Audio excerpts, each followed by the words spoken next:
Hello everybody. Today I wanted to do a video on basically how I'm an autistic witch, and it all starts many years ago. Now, I was one of the lucky ones. I was diagnosed by a psychiatrist. I wasn't looking for a diagnosis. I was there because I was very depressed. This was around 2012 to 2014. And I was there because I was really depressed and suicidal, and I just didn't want to be that way anymore. And it was a really rough time mentally, and so I was going to this one psychiatrist. He was kind of new. I had stopped seeing another one because he was horrible. And he said to me something along the lines of, like, has anyone ever told you that you're autistic or done any tests on you? And I was like, totally shocked, because at that point I did not know that much about autism.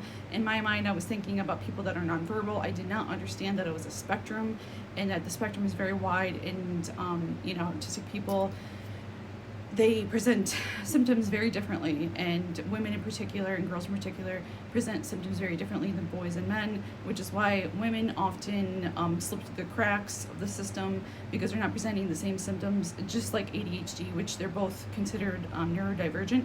ADHD and autism are both considered neurodivergent versus neurotypical, the people that don't have these things. It basically means that our neurological system is just different, and it really has to do completely with our neurological system and how we are. This isn't a disease or an illness or anything to treat per se. You can get help to live in a neurotypical society, but we have to constantly force ourselves to adapt to this neurotypical society. Sorry, I just hit my camera. But we have to constantly, make ourselves form ourselves to this neurotypical society, which can be really hard, which involves us masking a lot, which is very draining, and we end up getting burned out. So that's kind of why I want to talk about this, because not a lot of people know about autism and the spectrum and everything like that and what it entails. So he basically diagnosed me around that time with autism and ADHD, and I thought he was wrong because I didn't know a lot about it, and he put me on like Ritalin for my ADHD. And I was just like, and I didn't do anything. I was just like, I just don't want to do this right now. Like, I just want to focus on depression. And we did, and I got a lot better. Flash forward, many years later, the information was like popping up, here and there. And then I was looking into it, and I would hear other people talk about it, and I would look up my symptoms and stuff like that. And I'm like, oh my God, he was right. I do have ADHD and I do have autism, and you can have both, but they're often confused for each other. Maybe I'll make another video on ADHD at some point. But what I'm going to talk about today is just the autism part, and I will make a part 2 explaining more. Alright, this is part 2 of the autism videos. I don't know how long this will be, but I'm trying to get them done as fast as possible, so just bear with me.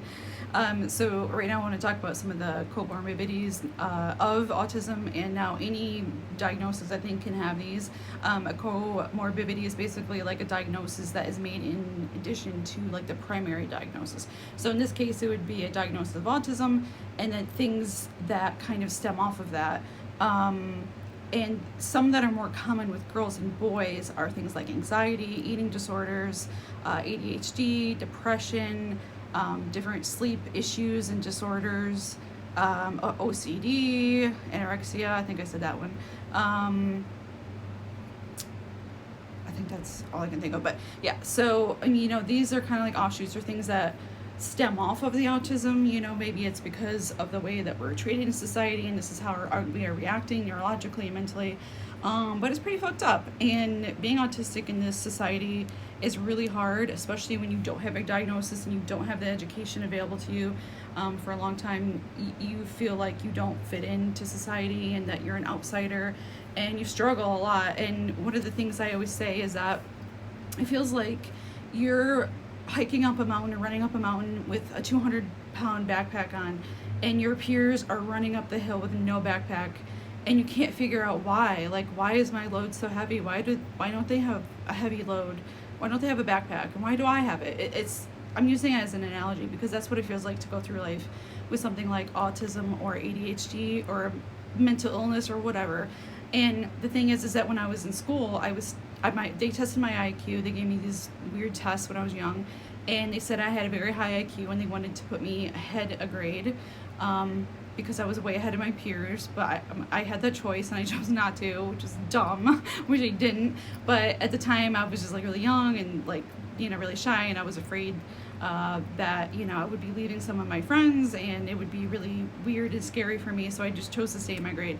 And I often wish that I didn't. I just kept going because people in my grade were not that great. No. So yeah, so I mean, and again, I had ADHD. It was undiagnosed, along with autism, undiagnosed. I completely slipped through the cracks because I'm a girl, I'm a woman, and it wasn't until my early to mid 30s when I finally realized and was diagnosed and all that. And I've been dealing with all the things I just mentioned: anxiety, eating disorders, OCD. You know, I was dealing with almost everything I just mentioned up until my diagnosis and beyond. So like it all just made so much sense. And I'll talk about more of the autism symptoms in the next video, part 3, coming up. All right, now I'm going to talk about some of the symptoms about autism. Now, this isn't so much an educational video, but I'm just touching on some points and some things that I've experienced. And if it resonates, you might want to look into it. It can be kind of hard to get a diagnosis. I got really lucky that the doctor just happened to notice and I was autistic, and I had ADHD, and I was actually quite angry for a while. I thought he was wrong. He was very right. So some of the symptoms that autistic people, women in particular, might exhibit is that it's hard for us to look people in the eye. And unfortunately, our society teaches us that, like, that's, you know, you can't trust someone that can't look in the eye. But like, we can't for some reason. Like, we struggle with it, so we force ourselves to do it to fit in. And that's part of masking, part of trying to fit in, and it can be very draining. We also have issues with things touching. So maybe people touching us or certain fabrics. Like, I can't wear wool. I'm having a little bit of trouble having this around my neck right now. I'm not a big fan of things touching my neck. I can't handle my toes touching. It drives me crazy. There's just certain things that like really stress me out, and other autistic people, when it comes to touching our skin, sensory issues, being really sensitive to light. I've always been very sensitive to light. I wear my sunglasses constantly, and people always give me shit about it. Even inside under artificial light, they really hurt my eyes. I get really bad migraines from them. And come to find out, it's because I'm autistic. Like, it all makes sense. Also migraines, so having migraines, more specifically barometric triggered migraines, which is when the weather changes like a storm, the pressure in the air drops and I get a migraine. Now, autism is genetic, migraines are genetic, barometric pressure migraines are genetic, and barometric pressure migraines are part of autism. And it, like, just learning that it all fit together is just bananas. It just made so much sense. Also, sometimes autistic people have a very like deadpan, like serious face, and I have to like constantly force myself to like show expression. Sometimes I'm naturally showing it, but what I've had to do is learn how to like force myself to have expression. So, you know, people say like, "Oh, you're so intimidating." I'm like, why? I'm like one of the nicest, most open-minded people you'd ever meet. Obviously I set boundaries, but like, it's because I have this like stony, like very serious face all the time. So part of trying to fit in is trying to make yourself look normal, look happy, and not miserable and stuff like that. So that's sucked to have people constantly comment on that kind of stuff. We also have things called like our special interests. We get obsessed about things and we just dive into them and we talk about them a lot, or we obsess over them or something like that. We also have things like comfort shows or movies or music or stuff like that. And now that isn't just autistic, other people do it too, and I'm going to talk about more in the next video, part 4. All right, part 4, I think. As I was talking in the last one, I was talking about some of the symptoms that, you know, autistic people may have, some traits, and women in particular, and just things that like you might notice in other people, or maybe even yourself. So moving on, another thing is like when autistic people are so different. There's a spectrum, obviously, and we have the, you know, the nonverbal people, and then we have, you know, very what people call high functioning, which you don't want to use that term in the autism community. They do not like that. I don't mind it. I understand like why people are saying it, because I like, that's how I kind of understood it for a long time.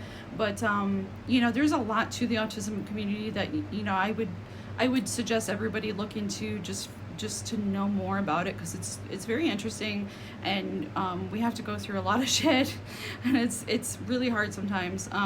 So there's certain things you should and shouldn't say, like Asperger's, that's named after a Nazi who did experiments on autistic people, so you don't want to use Asperger's anymore. Yeah, so and some other things are like having issues with communication, you know, maybe not reading facial or body cues. Now I got really good at that because of trauma, but like trying to fit in and stuff like that. But I'm just naming things like people have issues with and stuff. Another one is being alone, like we prefer to be alone.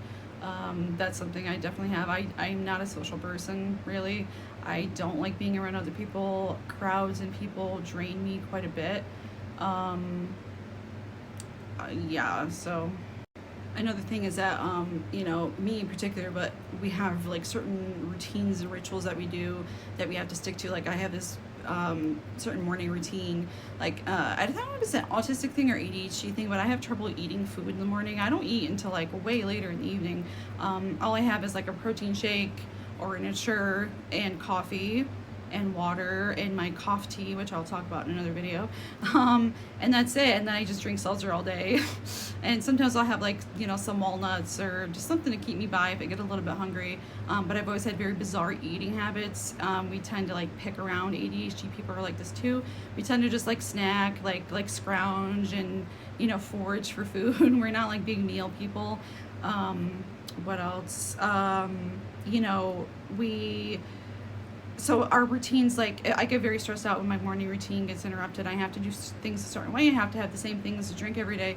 Otherwise I get super stressed out. And, you know, it's very comforting in some ways, but when they get disrupted, it can be very stressful. And I'll talk more in the next video. Now, again, there's a whole spectrum of autism. So, you know, some people self-harm by biting or banging their head or picking at their skin or pulling out their hair or something like that. Thankfully, I don't do those things. I self-harmed because of mental illness. You know, that's a different, but that was different. So that's how some people just, you know, kind of react to stressful response, has a stress response, or it's just part of their neurology, really. You know, we often fixate on certain things, topics, genres, interest of all kinds, whether it's, you know, someone interested in fantasy and D&D, or they're interested in like cars. I know a kid that's really into cars. He is like a savant when it comes to this stuff. He can put together like any car, and he just knows so much in electronics. Like that's just how his brain works. And he's socially kind of awkward. He doesn't talk. He doesn't understand a lot of social cues, the niceties, you know, a lot of that stuff. He's very quiet and just kind of like in his own world.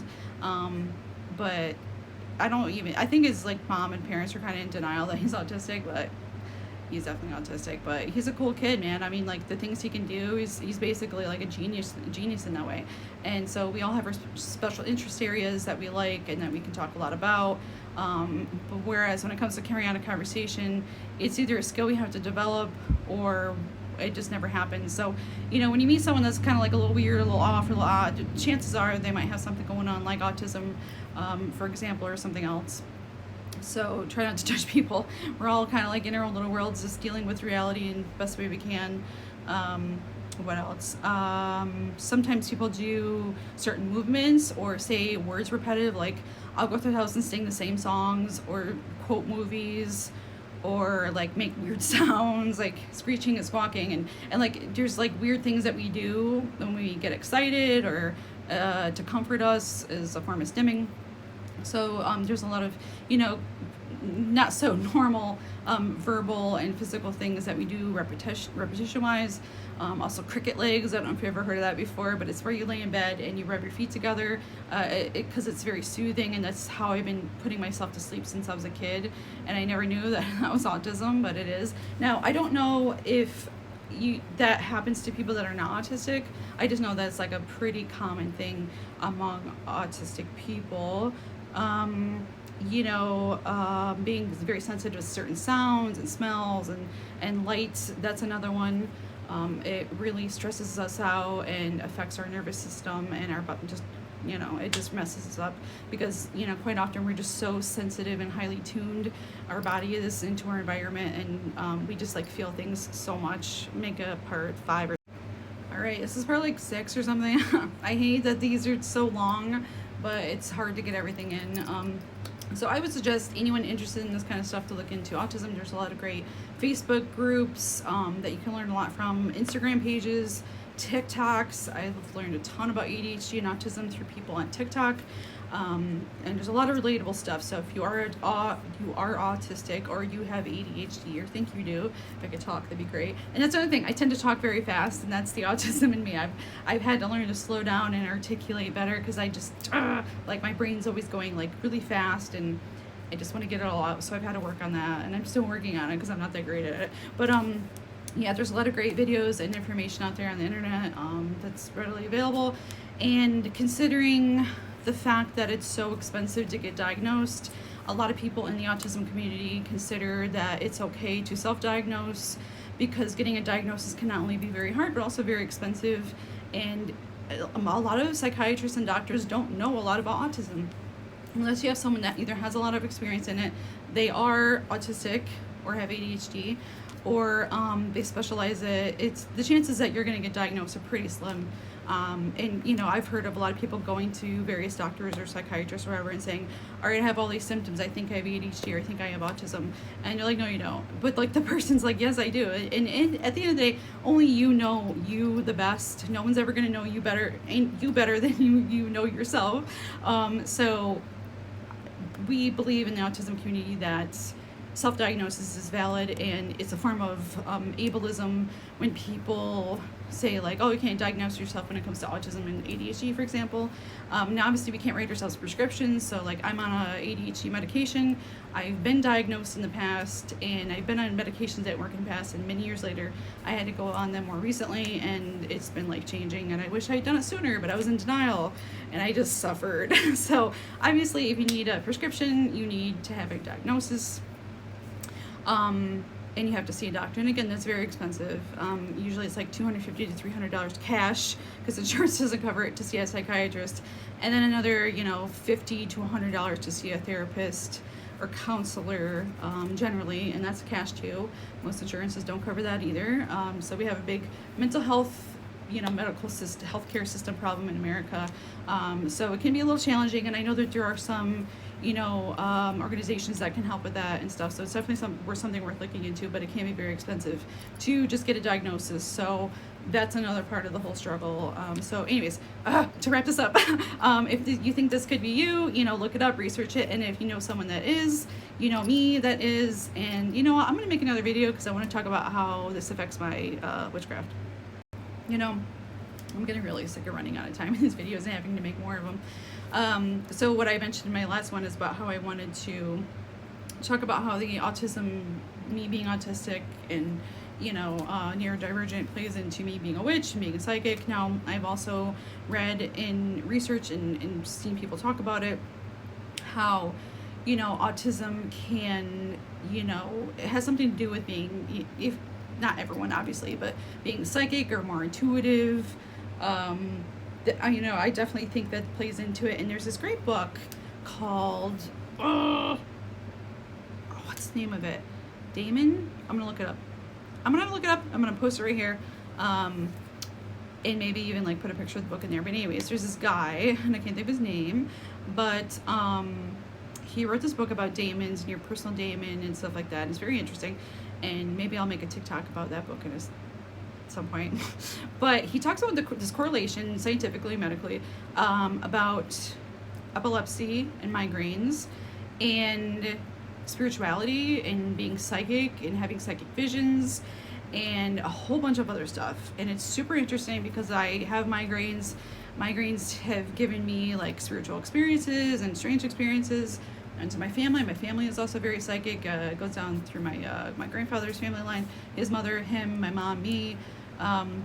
So, you know, it all like comes together in such an amazing way. All these things that happen to you in your life and your family, and you put it all together, and it's just like, it all makes so much sense. So, yeah, that's another part of it.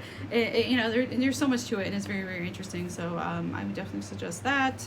And I think that's pretty much it. Witchcraft, I mean, it's being autistic causes my body and nervous system to be more highly in tuned. I'm able to take in information and see things in a bigger picture kind of way. That's another thing. Autistic people have a very unique perspective on life and reality, and I think that we are very important. I think that we're the next part of evolution, the evolution of humanity, and that's the direction we're going. And it really scares me when people start talking about testing and then breeding it out of us. That's not where we're supposed to go. I think this is how we're evolving, and we have a very unique and very important aspect or way of looking at life and reality. We look at things in, you know, bigger picture kind of way that other people can't, and we put pieces together, we see connections, and we are very, very thirsty for information and knowledge, which helps me with witchcraft because it's a lot of reading and research, and I'm obsessed with it. So it's my special interest, so it kind of all like ties in together. So I'm a better witch for being autistic, I'm a better psychic for being autistic, and I love it. I love being autistic. So thank you so much for watching, and I love you. Bye.